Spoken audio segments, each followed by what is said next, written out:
두 손바닥은 따뜻하다. 늪보 문익한 1928년 6월 1일 만주 북간도에서 문재림 목사와 김신묵 권사의 맏아들로 태어났다. 1944년 박용길 장로와 결혼했다. 한국신학대학을 졸업하고 목사 안수를 받은 후 미국 프린스턴 신학교에서 공부했다. 1955년부터 한국신학대학 교수, 한비교회 목사로 활동하였다.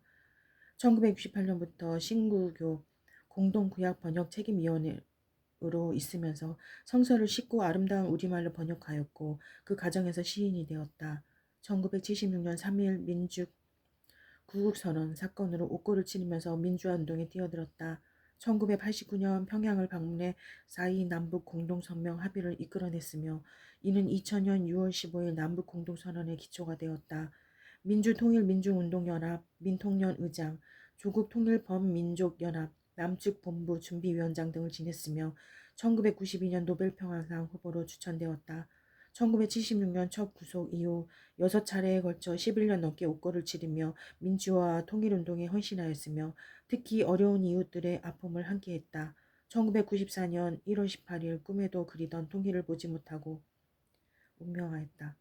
저서로서는 시집 새삼스러운 하루, 꿈을 비는 마음, 난 뒤로 물러설 자리가 없어요.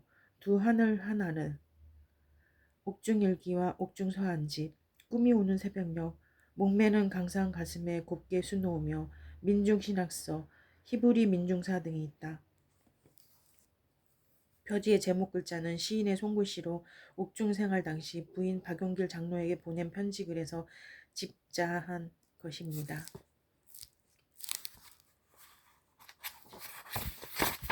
밤의 미약, 커튼을 내려 달빛을 거절해라. 밖에서 흘러드는 전등불을 꺼라. 그리고 눈을 감고 가만히 기다려라. 방 하나 가득한 어둠이 절로 환해져서 모든 것이 흑빛 원색으로 제사를 내비치거든 내 몸에서도 모든 매듭을 풀어라. 벗들이 보고 싶어지는 밤이요. 밤새 시만 읽고 싶은 밤이요. 밤새 시만 생각하고 싶은 밤이요. 모든 것이 살속 뼛속에서 시가 되는 밤이요. 모든 것을 사랑하고 싶은 밤이요. 무엇 하나 아픔 없이는 사랑할 수 없는 밤이요. 한시도 기도 없이는 견딜 수 없는 밤이요. 밤이 깊어간다. 아내의 편지마저 없는 신문 없는 날.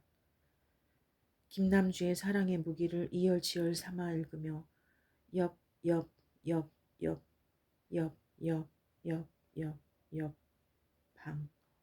9사람 10사람씩 들어앉아 땀을 흘리는 23 찜통을 생각하며 상대적인 더위를 견디다가 식구통 열고 그 안에 들어놓으니 이건 에어컨 저리가라구나.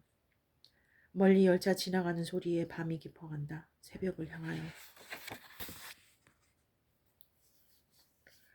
다른 것은 자정이 지났습니다. 밤의 숨결에서 새벽을 느끼는 시간입니다. 방바닥이 따스합니다. 그러나 그것도 아닙니다. 손때 묻은 책들이 두 벽을 메우고 있습니다. 그러나 그것도 아닙니다. 옷장이 있고 안에 경대가 있습니다. 그러나 그것도 아닙니다. 당장이라도 부엌에 나가 커피를 끓여 먹을 수 있습니다. 그러나 그것도 아닙니다. 간밤과 다른 건 그런 게 아니고 옆에 잠들어 있는 아내의 고른 숨소리입니다.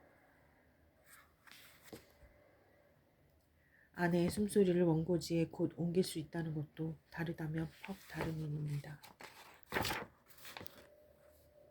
밤빛 소리. 김윤식, 김연의 한국문화사를 읽다가 깜빡 잠이 들었었나 봅니다. 누가 부르는 것 같아 눈을 뜯으며 창가에 나왔더니 그건 천지를 뒤덮는 밤빛 소리였습니다. 감시탑 조명등 불빛에 빗줄기들의 가는 허리가 선명합니다. 무지개가 서고 비둘기를 날리려면 오늘 밤새 내일도 모레도 며칠 더 쏟아져야 할 것 같군요. 밤빛 소리가 왜 나를 불러냈을까? 나는 눈을 감고 귀를 기울입니다. 빗소리가 점점 세워져 갑니다. 선창 및 어디 짐짝들 틈에 끼어 코를 골고 있을 요나를 깨우기라도 하려는 듯 빗소리가 이제 마구 기승을 부리는군요. 나는 눈을 가늘게 떠봅니다. 흥건히 젖은 속눈썹들 사이로 비쳐드는 불빛이 비에 젖어 밤의 얼굴은 온통 눈물 범벅입니다. 밤이 울고 있습니다. 내가 대여섯 살 되던 때의 일이었던 것 같습니다. 집에서 누가 죽은 것도 아닌데 아버님이 방에서 혼자 소리 없이 울고 계시던 걸 뵌 일이 있습니다. 나도 괜히 가슴이 울먹여 뒷뜰락으로 돌아가 뽕나무에 기대서 서서 눈물 짓던 일이 생각납니다. 눈물겨운 봄이 한데 눈 덮인 산등성이를 넘던 아침 햇발도 은빛가루로 부서져 흩날리는 북간도 명동 눈부신 천지, 허리까지 빠지는 삼립길, 눈을 헤치며 학교 가는 손자들의 빨간 손에 아궁에 묻어두었던 구운 감자 두 알씩 지워주시던 큰아매, 눈물겨운 마음 어느새 돋아 있었네. 양지바른 담장 밑에 진작부터 보고 있었네. 대문 열고 드나드는 다 큰 증손자들을 아직 산에는 군데군데 눈이 있고 마당에 기나리는 벙글 생각도 알는데. 단칸방 서재. 단칸방 선비의 서재라서 아내의 살레음이 글자마다 배웠다. 외면하고 푸는 생각들엔 장난기 어린 아들놈의 눈호심이 보이고 손때 묻은 나의 분신들 위엔 털어도 다시 날아드는 생활의 먼지가 섭섭지 않게 쌓인다.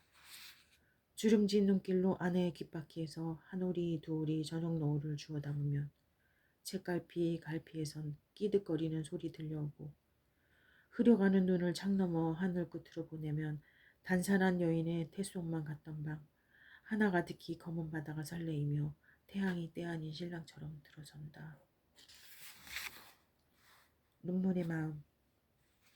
앞집 씨안탉이 죽었다는 말만 듣고도 주르륵 흘리시던 싸가지 없는 눈물이지만 동네 개구쟁이들이 개천에서 물장구 치는 것만 보아도 눈들 때를 못 찾고 주르륵 흘리시던 싸가지 없는 눈물이지만 참새똥에 섞여 나갔다가 봄만 되면 여린 햇순으로 돋아나는 풀씨꼴도 못 되지만 밤만 되면 상가들을 목맨 울음으로 메우는 개고기들처럼 서럽기만 한 건 아니지만 할머니, 당신의 눈물만 가슴에 젖어오면 난 어쩔 수 없이 어린애가 됩니다.